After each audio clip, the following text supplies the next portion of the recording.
Simenon's Maigret, a series of plays based on the novels of Georges Simenon.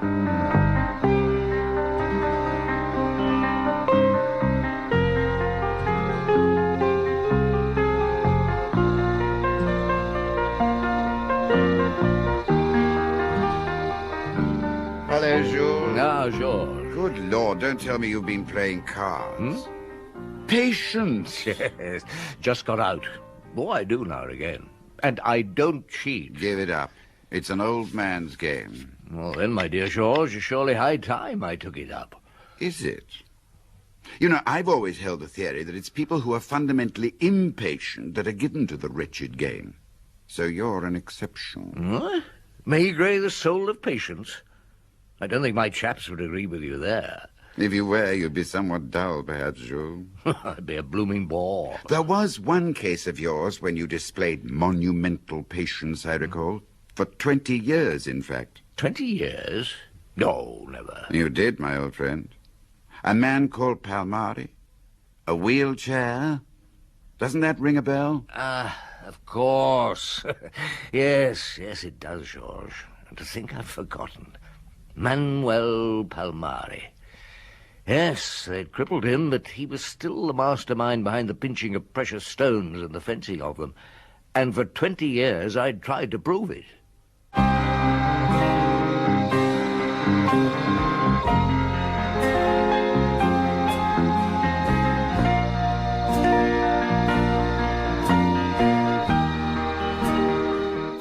Maurice Denham as Jules Maigret and Michael Gough as Georges Simenon in The Patience of Maigret, translated by Alistair Hamilton and adapted for radio by Frederick Bradnam.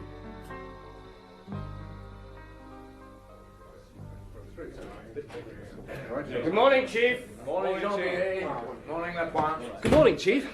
Do you have a good weekend? Oh, couldn't have been better. The country was cooler than Paris, and I did a lot of gardening. Well, for me, that is. It's going to be hot today. July heat. I don't like July heat. You sound if you dislike everything this fine day, Jean-Pierre. He does, Chief. He's up a cul-de-sac without a compass. Very funny. No, look, Chief. This is the third breaking of a jeweller's window in 2 weeks. The same pattern. 2 youngsters in stocking masks. A driver, also young. Dark-haired and sunburnt is the best we can do for descriptions. Break the window with a tire lever, sweep up the fancy goods and away. When was this last shot? Friday afternoon, the Boulevard du Montparnasse. And the whole point is that, like the other 2 shops, this shop had only put the valuable stuff in the window the day before. A new collection of emeralds, so somebody knows something. Oh, for sure. A man in the trade, somebody who does the round of the jewellers, but probably not selling jewels. If he sees the windows full of the right stuff, he sounds the alert, and the boys come in from the country. It's been going on for 20 years. Yes, I remember you saying. I've tried traps. I've checked on hundreds of commercial travellers. Yeah, I've kept 2 chaps watching Palmari's place, as you suggested. I bet it's Jeannin who follows Palmari's girlfriend, Aline Boche, when she bounces down to the shops. Yeah, and she's given him the slip once or twice. Otherwise, nothing. Oh, I'll get it. Oh, there it is. You had to be patient. I have for 20 years. 20 years? Like old Joe. Yes, and I'm still sure Manuel Palmari is and always has been the boss. Palmari? What? Yes, I'll tell him at once. Did you say Palmari? Yes, Chief. He's been killed in his flat. Found shot in his wheelchair. Talk of the devil, eh? Oh, well, I was rather fond of the old villain. 20 years, eh? Now, come on, both of you. The sooner we're on the spot, the better. Tell me what you know, Cléardin. And where's Aline Boche? In her room, Chief. Janvier, go and keep Aline company, will you? I'll join you in a moment. Right, Chief. It's the door at the end of the passage. Yeah, thanks. Is she, Yes. She's lived with Palmari for 4 or more years now. 30 years or so younger. He took her from the streets. She looked after him well, like a nurse. So, what do you know? Not much. The men are going through the place now, as you can see. Aline Boche says she gave him his breakfast, washed him, went out to the shops, leaving him in his wheelchair. This about 9. The usual routine, it seems. She got back at 5 to 10. She saw the mantelpiece clock and found him dead. I see. Where's the body now? Well, we finished with the cameras, so the doctor had it taken into the bedroom. Lapointe, ask the doc if he's anything for me, will you? Yes, Chief. What time did you get the call? From Aline, I It think. was logged at exactly 10:15, and yes, she made the call. 10:15. You asked her why it took her 20 minutes. Well, I haven't asked her anything very much. But I wondered if she was back later than she said. The chaps watching the place should confirm it or not. Send somebody down to ask them in a moment. What else? The body had slipped to the floor. There was a lot of blood. Ah, Dr. Paul, nobody told me it was you. Get that man down to the chaps watching the place, Clairdon. Her time back is important. I'll do it myself. Who else did you think it would be? Well, what I meant was nobody said Dr. Paul.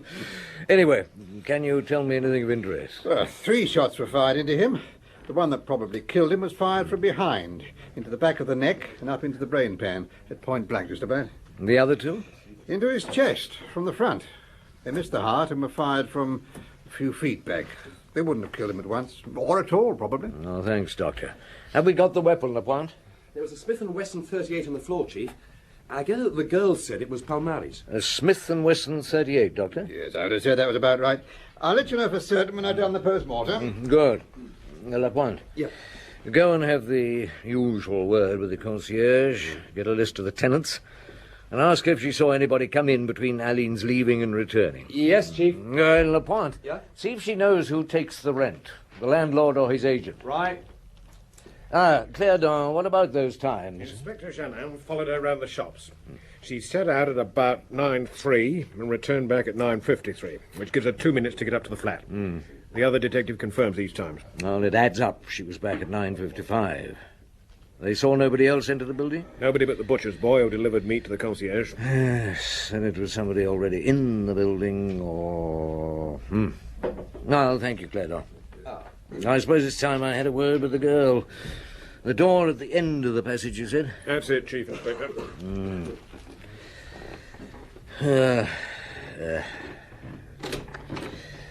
Well, Janvier, you looking after Mademoiselle Boche nicely? Not easy, Chief. She doesn't seem to like us. Oh, I know that, don't I, Alex? I don't want to talk to you, pig. On the other hand, I had a soft spot for Manuel Palmari. As villains go, he wasn't a bad chap. I'm sorry he's dead, Alan. And don't you think I am? Poor Daddy. Why did they have to pick on him? Who did pick on him? I don't bloody know, do I? It's just awful, awful. I know. And it's murder, too. Yeah, you think I killed him, don't you? You think I did it? You would, you Now, would. pour her a drink, Janvier. Right, Chief.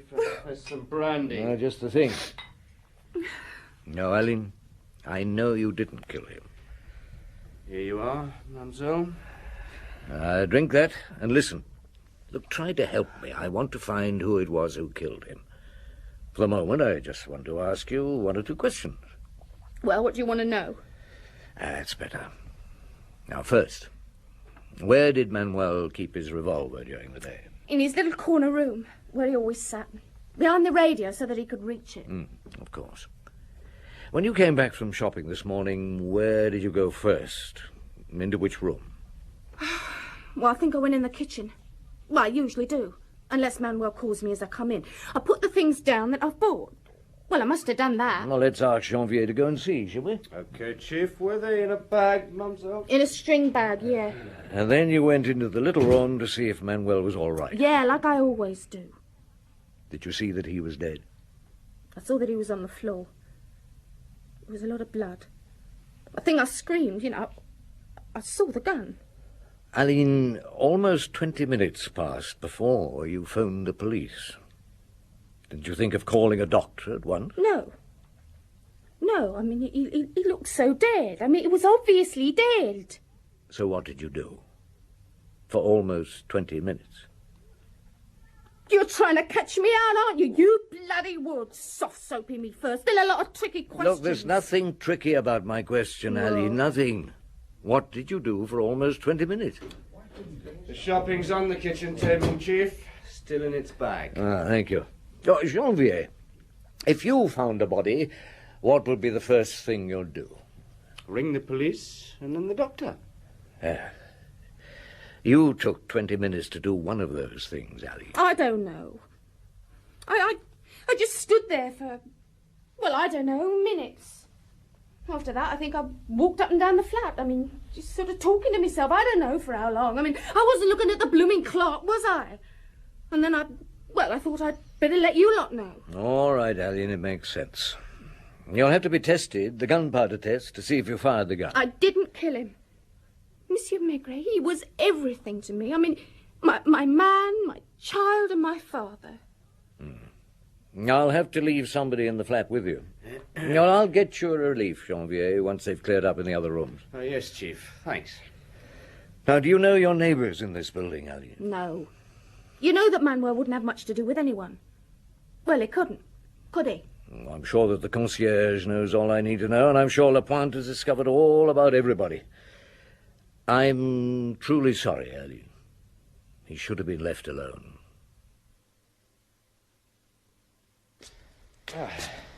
I've covered the top floor, Chief. That's the 7th, isn't it? Yes, it's attics, really. Most have lived in by the maids. There's an old man in one room who's deaf and dumb, Jeff Klaas. He was wounded in an air raid in Belgium in 1940. Where are we going now? 3rd floor, Chief. Huh?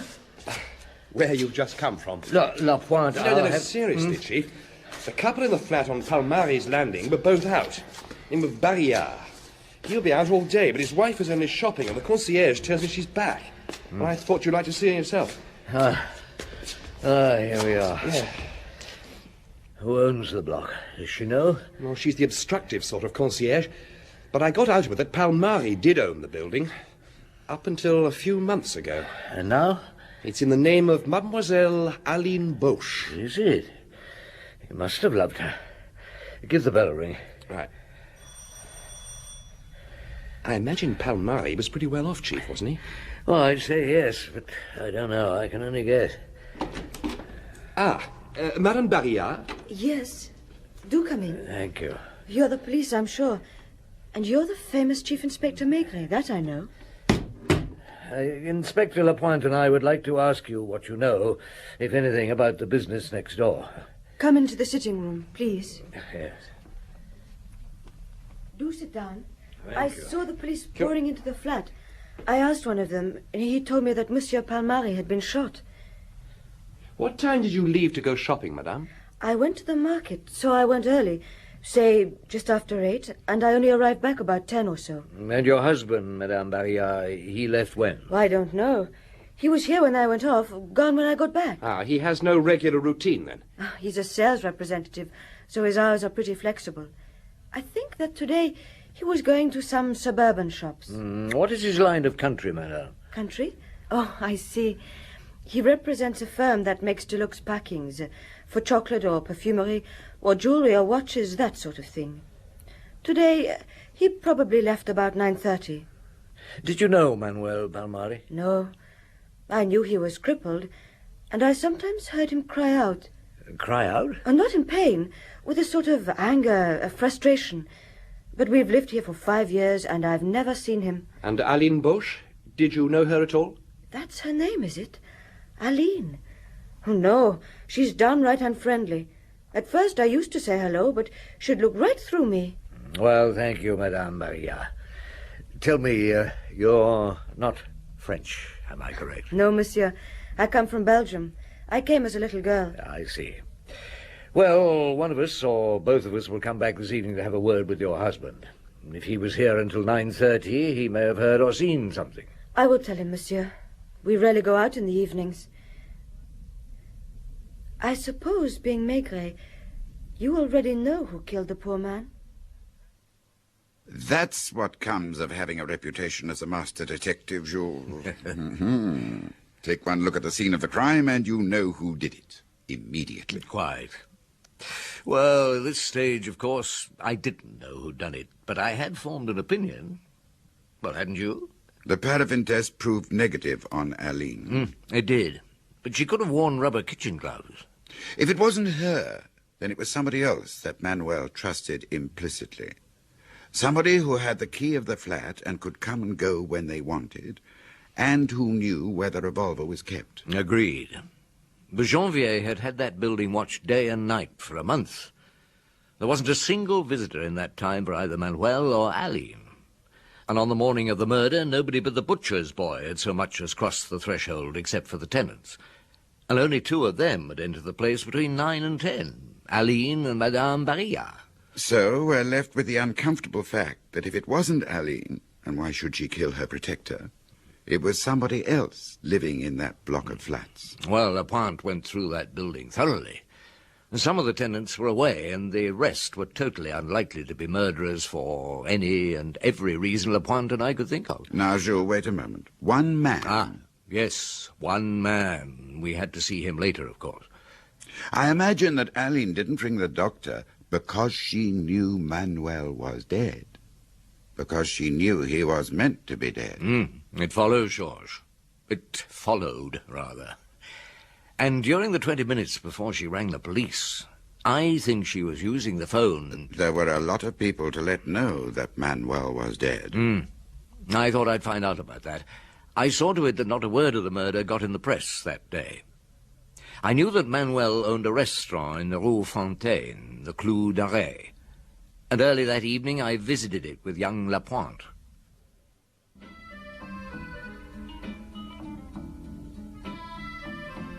Good evening, Monsieur Maigret. Monsieur Lapointe.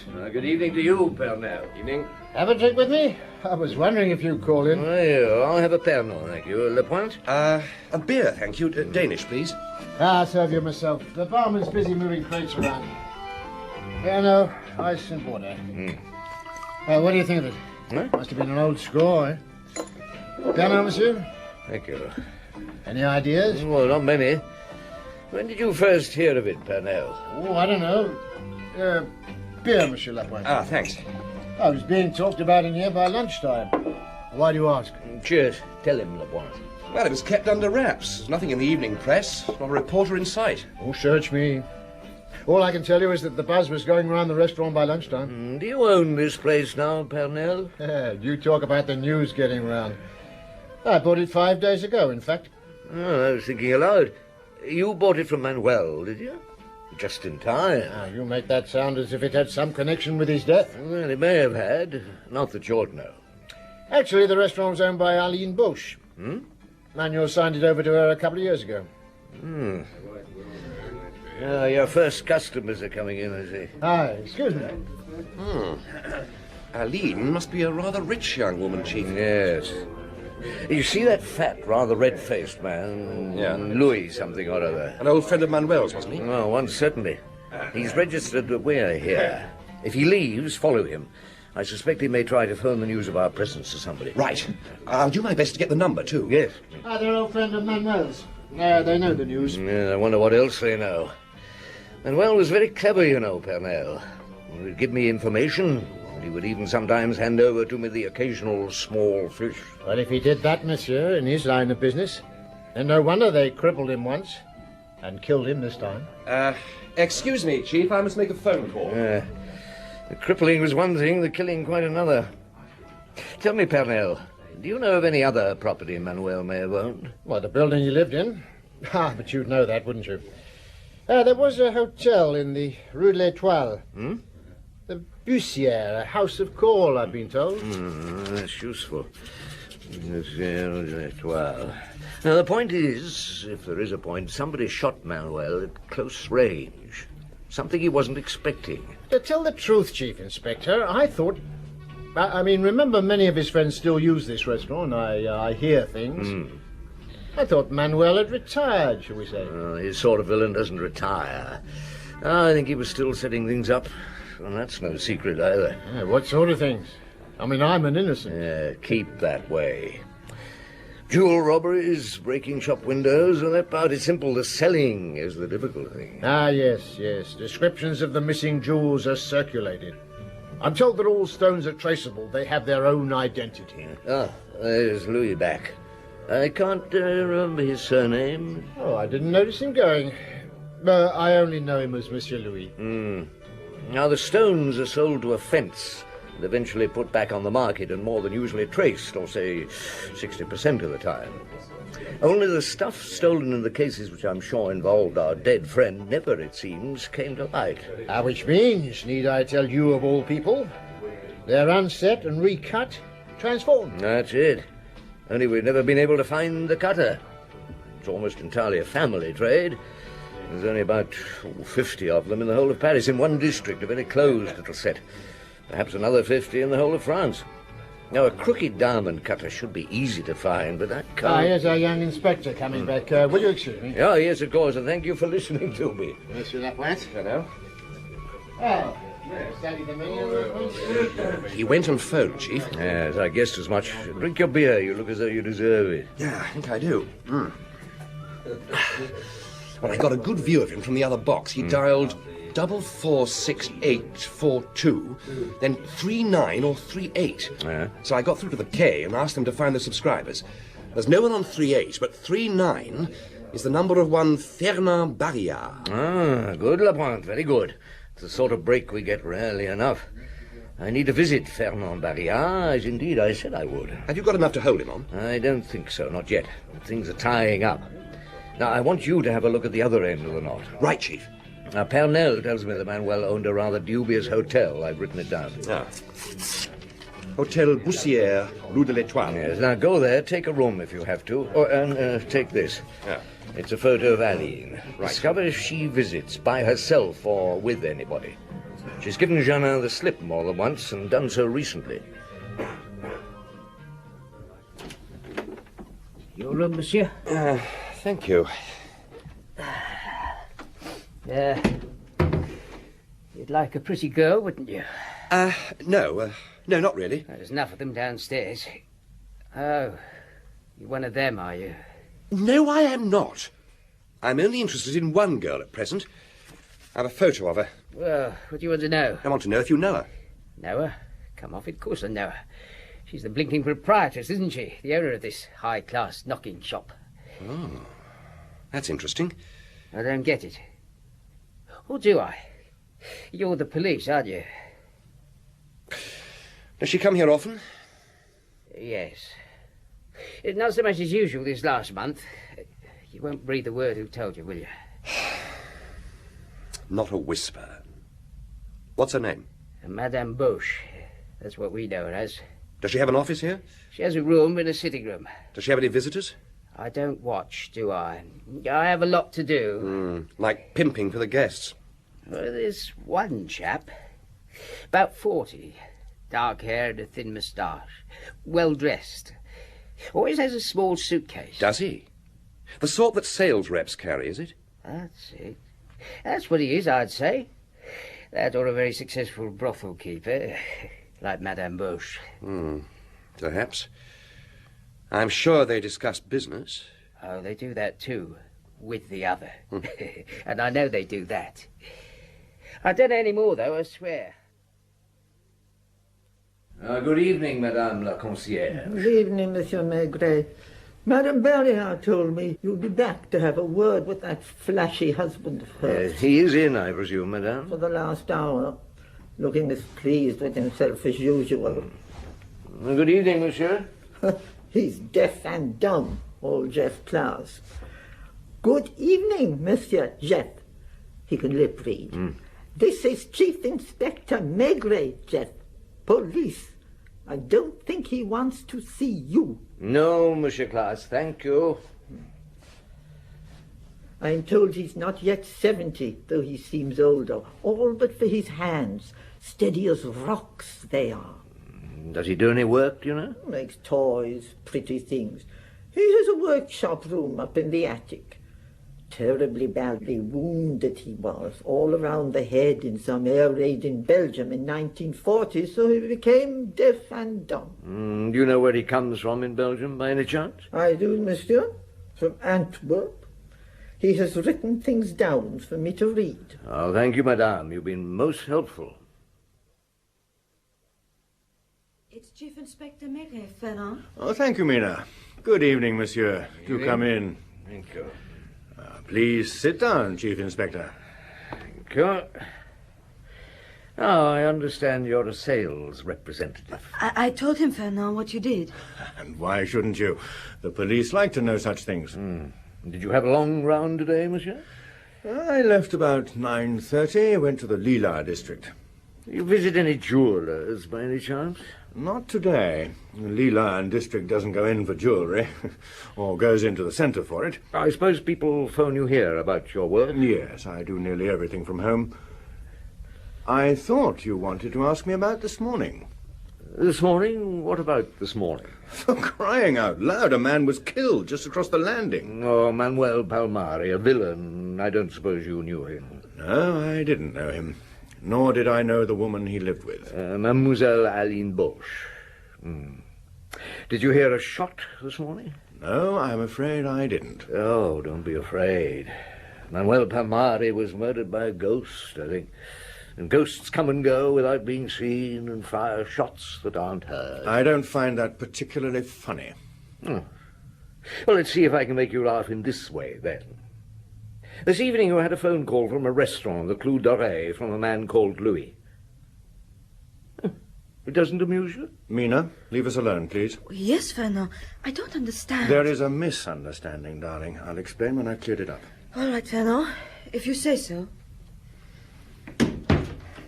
I'm against bringing women into business on principle. Now, you said something funny, which I find amusing. What the hell's funny about it? I prefer my wife to be kept out of this kind of thing, that's all. Yes, I can believe that. Have you known Louis for long? No, not for long, and only as a customer. Ah, of course, a customer. He was a friend of the dead man, did you know that? It's a small world, isn't it? Sometimes it is. Palmari must have had the same business connections that I had. Yes, I think he may well have. And perhaps the same business partner. That is why I find your women and business remark rather funny, Barrière. Monsieur Barrière, if you please. Oh. May I use your telephone, Monsieur Barrière? If you must, it's over there. Thanks. Well, what other nonsense have you to say to me? You really think I'm talking nonsense, do you? Who's there? Oh, you, Jean, is it? How's our Aline? Is she? Well, I'll be across in a few minutes. Look, do this for me, will you? Ring the K and ask them to send another man to the building.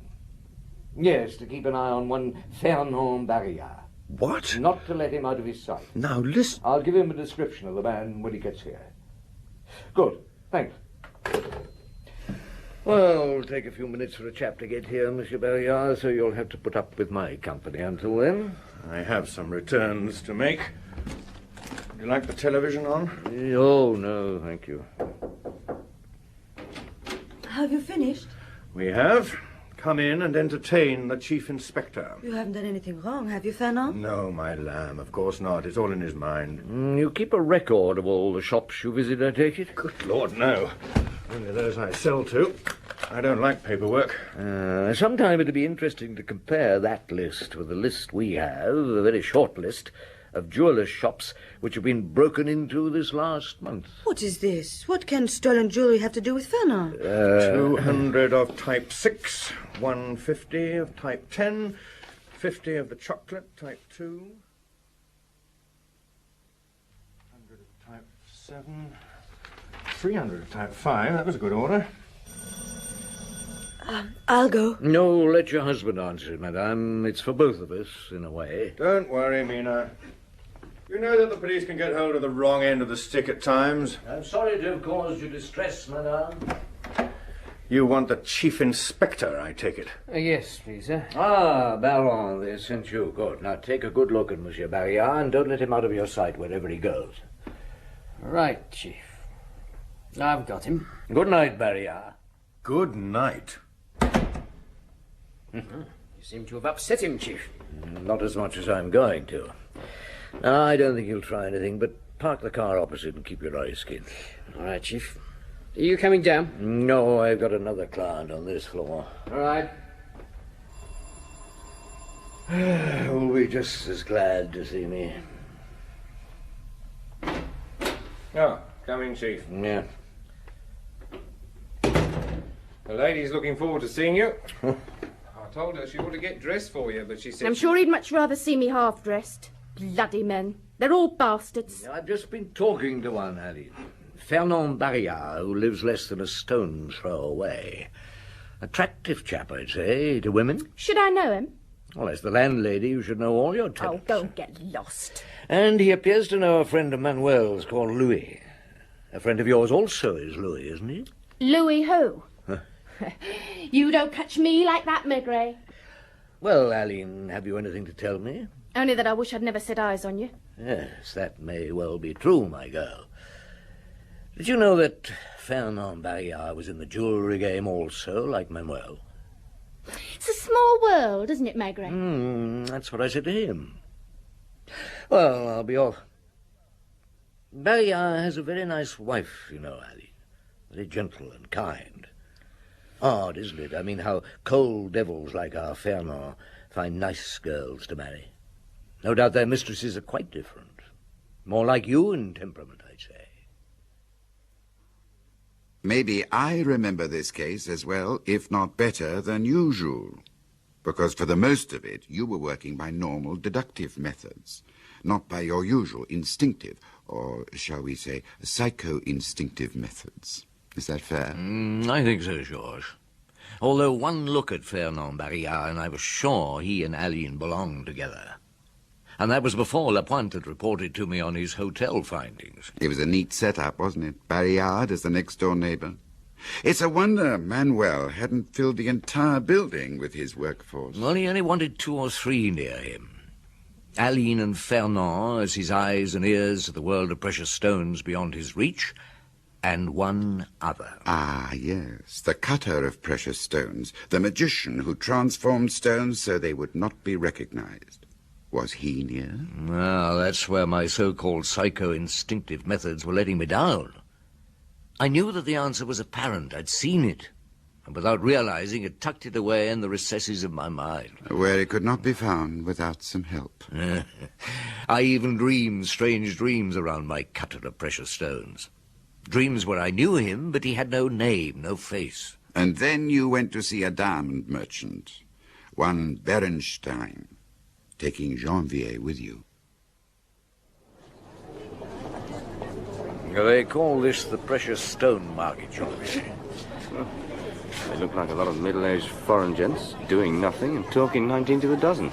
But if you watch carefully, passing stones to each other that are frequently worth many hundreds of thousands, and nothing on paper. Well, it's nice to know there's some trust left in the world. There's our chap, Bernstein. Monsieur Bernstein. Ah, my friend Maigret. I have made the inquiries you asked me to. Oh, that's good of you. This is Inspector Janvier, Bernstein. How do you do, monsieur? Pleased to know you. Now, Maigret, before the war in 1940, the main stone-cutting center was Antwerp, yes? Curiously, most of the cutters were, and still are, from the Baltic. In Antwerp, they had foreign cards, you understand. Now, what happened when the Germans got to Antwerp in 1940? They fled to Royan. Most finished up in the United States, although they've nearly all returned. Now, wait. Could some of them have got to France?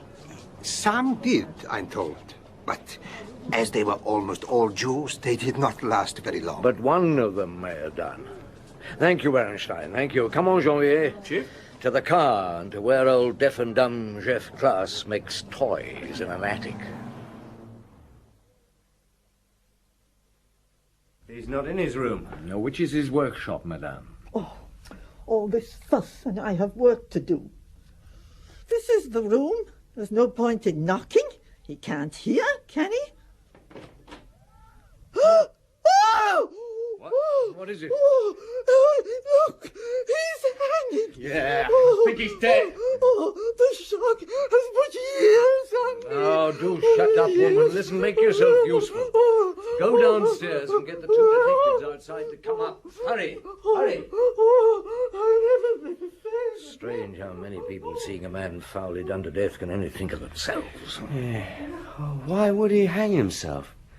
Just a minute, Chief. That bruise. Yes. I'd say to guess that he was killed last night, probably when he was asleep, dragged in here and then strung up.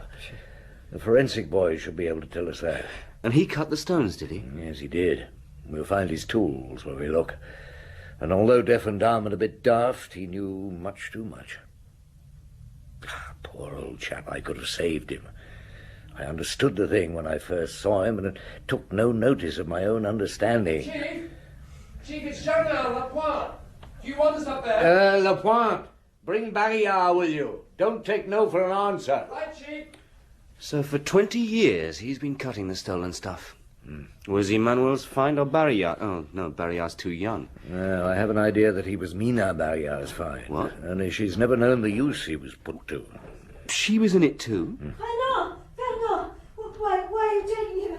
Oh, is it Jeff? Let her come up, Lapointe. She is, Chief, ahead of us. Oh, Barry, up you go. Go on. You know, in some ways I would rather have her not see him dead.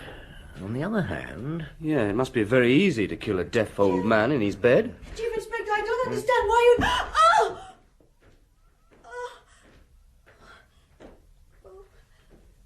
Poor chef. Yes, I think he was killed, Mina. And then strung up on that rope. Oh, who would do that to chef? Why would they? Chief? Lapointe, Jeannin, in here. My wife has no part in this. Can't we keep her out of it? I want you to explain to your wife why you had to kill Jeff Klaas. There is nothing to explain. And I'd rather not talk about things in front of her, if you don't mind. Yet you've been using her for years. How ungrateful of you to deny her an explanation. Is there something to do with the man's death downstairs? Palmari, tell me, Fernand, tell me. He's trapped me, don't you see? Anything I say... I never trapped you, you fool. You trapped yourself. It has everything to do with Palmari's death, Mina. Since your husband won't explain, I will. Palmari was a gangster. One form of crime he organized was the stealing of precious stones from the windows of jewelers' shops. Fernand found the shops, and along with Aline Boche, did the contacting and so on. Jeff Klaas cut the precious stones so they could be sold safely. Jeff would not know he was doing wrong. Agreed. But Fernand here would. I think Palmari has used Jeff for years, 20 years, long before your husband came into the game. I never had a single suspicion. What a fool I am. But tell me, Monsieur Maigret, why all this murdering? Aline and your husband became greedy, and they were lovers. Oh, no. So, having shot Palmari, they had to cover their tracks. Simple-minded though he was, Klaas could be used to testify against them. There's not a word of truth in any of it, Mina. There is, Mina. It's all true. I shall prove it. Some is already proved. What? I know that your husband and Aline Boche met regularly at a hotel owned by her. Oh! Manuel Palmari must have loved her, you know. He gave her so much. This block of flats, the hotel, the restaurant. They would have lived well together, would Aline and her lover. Take him away, Jeannin. Okay, Chief. Come on, Bayard. Down we go. Don't believe them, Mina. But how can I believe you? I'll leave you two to do what's necessary. Right, Chief. Meet me in Manuel's flat in about half an hour. I'll go there after I've heard Mina's story. It was near Antwerp, a railway station. I was 4, I think, and with my mother. We were with hundreds of other refugees. Most of this I've found out since. I remember very little. Only as if I'm remembering bits of an old film seen long ago. You understand? Yes, I understand, Mina. There was suddenly some terrible explosions and awful screaming and a foul smell. It was an air raid. I've since discovered that it killed half of us. Then the world went black for me, and when I woke I was being nursed by this tall man with a bandage round his head. I never saw my mother again, and when I asked this tall man for her, he didn't reply. I can't compare my childhood with any other childhood, or him to any other foster father. We wandered everywhere. I recall soldiers and police, and living in huts and trains, and once in a cave. If we were questioned, neither of us could understand or reply. So they left you alone? Yes. The name Klaas? And a piece of paper pinned to my dress. Later we came to Paris, and eventually he obtained a false card as Jeff Klaas, and I became officially his granddaughter. This was at the end of the war. How did you live? Jeff had gold coins sewn into his clothes. We never went without, and although he was deaf and dumb and simple in the head, he knew how to survive. After the war, he worked for jewelers, and he found me a job as a salesgirl with one of them. And that was how you met Fernand? Yes. Jeff and I had a small house. His workshop was in the garden. And when I married Fernand, we came here. Do you think Fernand married me to... To keep things in the family? Probably. I loved Jeff. I owe my life to him. Fernand, I only respected. And Fernand killed him. With that woman. You'll find somebody else one day, Mina. You know you will. Now I must pay a last visit to that woman. Ah, here you are, Chief. Yes. Janvier and I have told Aline what the score is. Sit down, Aline. The chief wants a word with you. I fooled you, didn't I, Maigret? You thought I couldn't have killed old Manuel. Manuel fell in love with you, and it's fatal to fall in love with your sort of woman. Gave you everything. Taught you how to behave. Everything. The only thing he didn't have to teach you was how to count. But you didn't actually kill him, did you? I would have done it. For Fernand, I would. You and Fernand belong to the jungle, a beast and his mate. No, you took Manuel's gun, put it in your bag, kissed him goodbye, went out and met Fernand coming from his flat. You gave Fernand the gun and went and did your shopping, while your young lover shot your old lover. Now you're going to take Fernand to one place and me to another.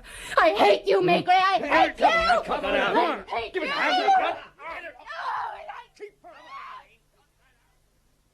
She managed to scratch your face quite thoroughly, if I remember rightly. Yes, I deserved it, for letting them kill old Klaas.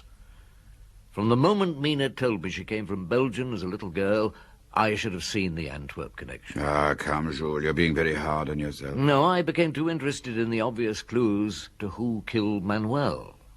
I thought tie that up, and I'd find how the stones were transformed and who the magician was. The story of Mina Klaas and old Jeff is something apart.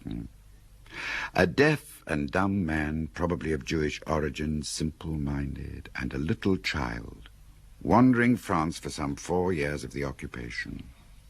What a childhood to live through. They would have been entirely in a world of their own, wouldn't they, for their separate reasons. They would never give themselves away. So they survived. That's true, Georges. And I think that Mina found her true happiness later. She deserved it. She did. As the others deserved what they got. And I think we deserve a drink. Do you agree? It had to be a farewell one for the present, Georges. Why not? We're forever saying farewell to the present, Jules.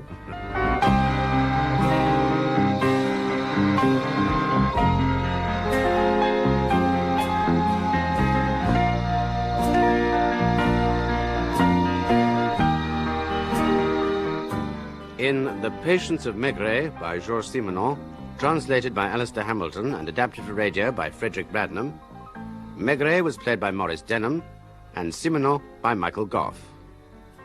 La Pointe, John Rye, Janvier, Sean Barrett, Inspector Clairdon, William Edel, Janin, Malcolm Gerard, Fernand Barrière, Julian Glover, Mina Barrière, Emily Richard, Aline Bosch, Julia Foster, Berenstein, Alan Dudley, Pernell, Malcolm Hayes, the hotel porter, Eric Cotter, and the concierge, Anita Sharp-Polster.